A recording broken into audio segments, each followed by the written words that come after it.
So we had Sunday supper tonight, and it was pumpkin pasta with sausage and sage brown butter sauce. This is the recipe from my website for the pasta.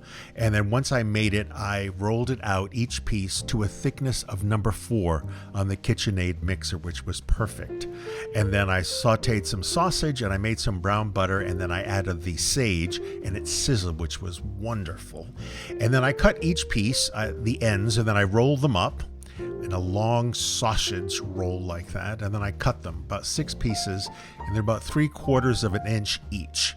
And then I unraveled them, and I tried to make one of those really cool nests, but I'm not particularly good at it, but there's not a bad one. And then I added the sage brown butter to the sausage, boiled up the pasta. I boiled it for only 2 minutes, and it was perfectly al dente. And then I added it to the skillet with the sausage, added cheese, mixed it all up, and then I tried to do one of those twirly things with the ladle. It wasn't too bad.